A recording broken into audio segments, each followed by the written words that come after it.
तर नमस्कार मंडळी, मी योगेश चंदनकर माझ्या YouTube चॅनलवर तुमचं स्वागत करत आहोत. तर आज अक्षय तृतीयानिमित्त आपण जाणार आहोत रोडच्या मठात, परळच्या मठात आणि उद्यान गणपती मंदिरात.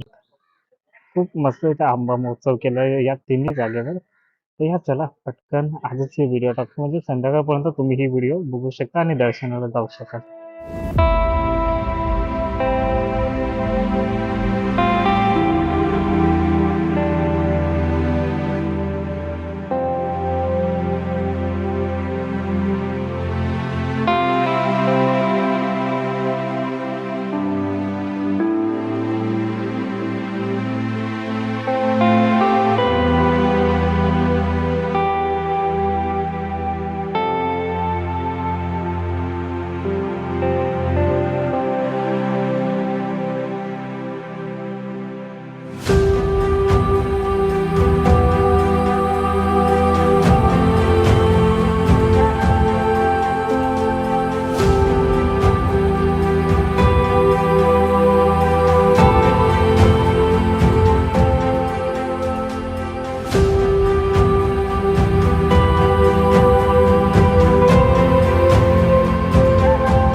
नमस्कार. श्री स्वामी समर्थ. सर्व स्वामी भक्तांना अक्षय तृतीयेच्या खूप खूप खूप शुभेच्छा. आज विजयदत्त श्री स्वामी समर्थ मठामध्ये आपण साजरा करतोय अक्षय तृतीया म्हणजेच आंबा महोत्सव 2026. आंबा महोत्सव साजरा करण्याची किंवा आमच्या घराण्यात एक परंपरा अशी आहे की आंबा आम्ही हा अक्षय तृतीयेच्या दिवशी पूजन केल्यानंतरच सेवन करतो, अर्थात खातो. आणि ही आमची 4थी पिढी आहे जी की आम्ही हा आंबा महोत्सव येथे साजरा करतो आहे, येथे म्हणजे माझ्या घरामध्ये. आणि खूप आनंद होतो आहे सगळं करताना. आजच्या अक्षय तृतीयेच्या दिवशी खूप खूप खूप महत्त्वाच्या अशा काही घटना घडलेल्या आहेत ज्या मी तुम्हाला सांगू इच्छितो. जसे की कृतयुगातून त्रेतायुगाचा प्रारंभ आजच्या दिवशी झालेला आहे. महर्षी वेदव्यासांनी आणि श्री गणेश ह्यांनी महाभारत देखील लेखनास सुरुवात आज केली आजच्या दिवशी. कृष्ण आणि सुदामा मैत्री यांचे जी काही मैत्री होती त्यांचं पावन मिलन आजच्या दिवशी झालेलं आहे. अन्नपूर्णा देवीचा जन्मदिवस आज आहे. युधिष्ठिराला अक्षय पात्राची जी काय प्राप्ती झाली ती आजच्या दिवशी झालेली आहे. 3.5 मुहूर्तापैकी एक मुहूर्त मानला जातो तोच हा अक्षय तृतीया. भगवान परशुराम जयंती आज आहे आणि पवित्र गंगावतरण दिवस आजच्या दिवशी म्हणजे आज मानला जातो. सो इतक्या या सुंदर अशा या दिवसाला महत्त्व प्राप्त झालेलं आहे. आणि आज तुम्ही पाहू शकताय की अतिशय सुंदर असा आंबा महोत्सव आपल्या या मठात साजरा केला जातो आहे. हा अर्पण केलेला जो काही आंबा आहे, भाविकांकडून आलेले आंबे आहेत, हा सगळा आंबा भक्तांमध्ये वाटला जातो, गोरगरिबांना वाटला जातो, हॉस्पिटल्समध्ये वाटला जातो, अनाथाश्रममध्ये वाटला जातो. आणि स्वामी कृपेने हे सगळं स्वामी प्रेरणा देऊन ह्या गोष्टी करून घेतात. याचा मला अतिशय आनंद आहे. श्री स्वामी समर्थ. जय जय स्वामी समर्थ.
डिलाय रोड, नामजोशी मार्ग, विजय दत्त स्वामी समर्थ मठ येथे मी आलेली आहे.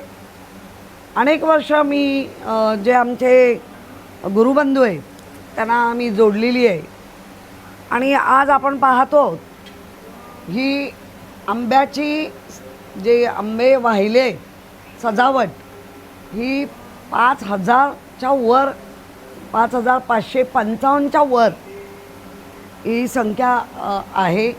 इथे सर्व गुरूंच्या पादुका आहेत. इथे साक्षात हे औदुंबराचा वृक्ष आहे आणि त्यांच्या सानिध्यात स्वामी समर्थ आमचे बसले.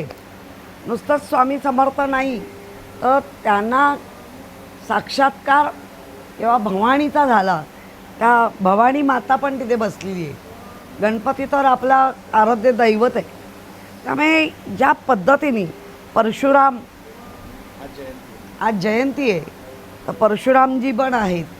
त्यामुळे या मठात आल्यानंतर एक आगळं वेगळं मानसिक शांती जी दुकानात मिळत नाही ती इथे मिळते. कारण मानसिक शांती विकली जात नाही, घेतली जात नाही, ती मिळवायची असते आणि ती इथे येऊन मिळते. त्यामुळे आमचं अनेकदा वारंवार म्हणजे दत्तगुरूंच्या पायापाशी राहून आम्ही हे सांगतो आहे की त्यांच्या कृपेशिवाय ह्या सृष्टी तलावावरती पानही हलत नाही. तर आम्ही तर एकदम त्यांच्यासमोर बापुरे बापडे आहोत. त्यामुळे नतमस्तक होऊन एवढंच सांगेन, सर्वांनी या मठाची महती आणि या मठात आल्यानंतर काय वाटतं की मला वाटतं आम्ही आता एक वही पण ठेवणार आहोत, स्वतःचा अभिप्राय आल्याबरोबर काय वाटतं आणि त्याच्यानंतर कधी परत आलात तर तुमच्या जीवनात कसे बदल घडले. बघा, कोणाला वाटेल इथे आल्यानंतर मी धीरूभाई अंबानीसारखं, निश्चित पैसा म्हणजेच सगळं नाही. अंबानीसारखी श्रीमंती शरीराची मिळेल, अंबानीसारखी श्रीमंती आपल्या मुलांचे चांगले संस्कार म्हणजे ती श्रीमंती, आणि ती इथे मुक्त हस्तानी स्वामी देत असतात. त्यामुळे इथे नतमस्तक व्हा आणि आपलं कल्याण करून घ्या. अवधूत चिंतन श्री गुरुदेव दत्त श्री स्वामी समर्थ महाराज की जय. स्वामी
सर्व मित्रांनो, कशी वाटली तुम्हाला ही व्हिडिओ ही कमेंटद्वारे सांगा. चॅनल पण नवीन असेल चॅनलला सबस्क्राईब करायला विसरू नका. मी भेटतो तुम्हाला पुढच्या व्हिडिओमध्ये. जय हिंद, जय महाराष्ट्र.